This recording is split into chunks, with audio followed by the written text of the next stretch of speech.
How's the week been? No sort of massive commitment in terms of other than preparing for the game. You've had a couple away. Were you watching the international games? Were you watching Dion Charles through your fingers, hoping he was all right when he came on? Just hoping that, the players who went away don't get injured. One or two bumps and bruises ourselves, but, we got some minutes into Seamus in the 23s game, reserve game on Tuesday. And Yeboah Ramanko got a run out as well, so that was quite fruitful for us. And we've been working this week trying to just come up with a game plan to play against Sunderland and try and get ourselves playing back to the way I know we can play. This season, although it's a really good punch returner, I've said to you before, I don't think we've hit anywhere near the heights that we did last season.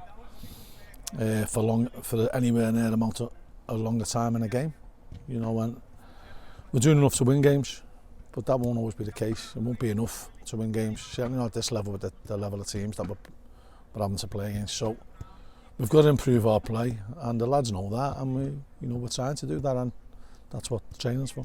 Just a word on Seamus Keneally, because you've been without him for a pretty significant period at the start of the season. Firstly, some minutes for him must be massive on his road to recovery, and secondly, how big a miss is he? How important is he to you? Well, Seamus is a top player, and he has been for years for us. So integral to the way we play, knows the way we play, and sets off a lot of ball winning for us and gets us playing. But we can play without him, and we've shown in the past that we can play without him, and we have got good players. But I think we do miss him when he doesn't play. We miss the solidity that he gives us. But players who've come in have done really well, and Dave Morgan's been one of our best players this season. So that's the idea of having a squad. And the more we get back, the stronger we are. So we've still got Joe Pritchard to come back into that. We've still got John O'Sullivan to come back into that. So Joe Hardy, a couple of months. So when we get them all back, we will undoubtedly be in a stronger position.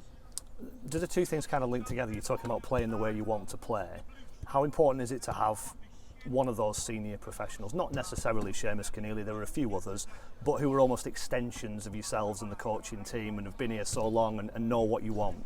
Yeah, I mean, Michael Nottingham's been a revelation since he came, but Sean's been with us for years, and I think Sean gets overlooked in his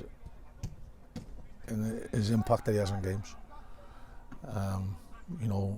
Does a lot of hard grafts, does a lot of work that goes unnoticed defensively, and can get us playing. He switched the play last week that led to the winning goal, and he knows what we want of him, and he knows what we're going to get at, or we know what we're going to get out of him as well. And his delivery is very good. He'd like to be chipping him a few more goals, as everyone would. But if you can keep winning games 1-0, you're not going to turn your nose up at it. And we'd still like to be better, but we just want to win games. It's not an aesthetically pleasing sport, so it's not like figure skating or Olympic diving. We don't get marks for looking good. We get marks for being good, and you're only good if you win. So, or you don't get beat. So that's what we've been trying to take on board, but still trying to improve our play. On Sean McConville, he of course scored at the Stadium of Light, ended his wait for a goal last season after all his injury problems. He's not in the spotlight all that often these days, but I think there's only two players in English football who've got more assists than him since he came back to the club. He's crucial, isn't he? He is the way he plays, and he's clever, Sean, very clever player. And I know there's plenty of teams who'd love to have him in the side. So, and their services give Accrington as being second to none. And I still think we've got a couple more good seasons left in Sean. And he certainly doesn't go unnoticed for the impact he has with us. I guess this is the $1 million question, and you probably won't tell me the actual specifics of this, so you'd kind of give it away. But how do you go about scoring more goals, which is what you want to do, and still keep a solidity that allows you to keep clean sheets and play the way you want to play? Is this a bit of a conundrum? I think there's a holy grail knocking around somewhere. I think that is the holy grail of management, isn't it? You know, keep them at one end, score at the other end. It's dead easy, isn't it? But it's not easy. You've got to find a balance, but you've got to find a way of playing. And I think we've been a little bit too predictable this season, and we've got to change that. And I guess you get an opportunity to do that immediately. It's been billed as a top of the table clash. Is it too early in the season to think of it like that?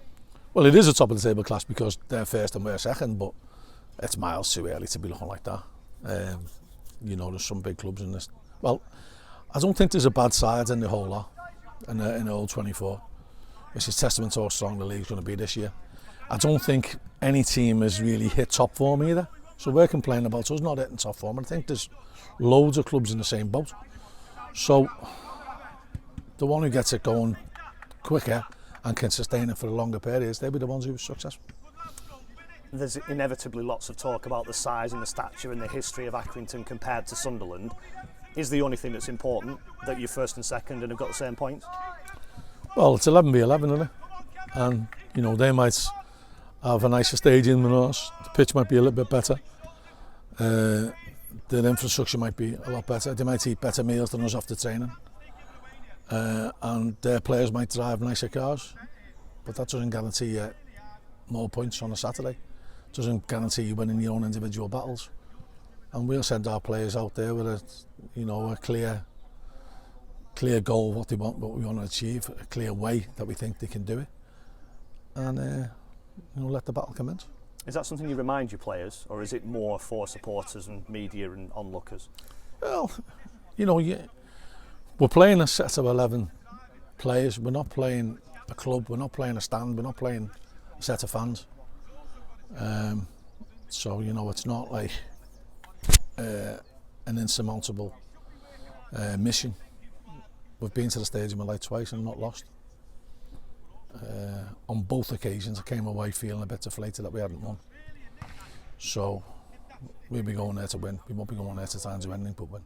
The 3-3 that you had last season behind closed doors was one of the most remarkable games I've seen in years, and you've drawn 2-2 there as well.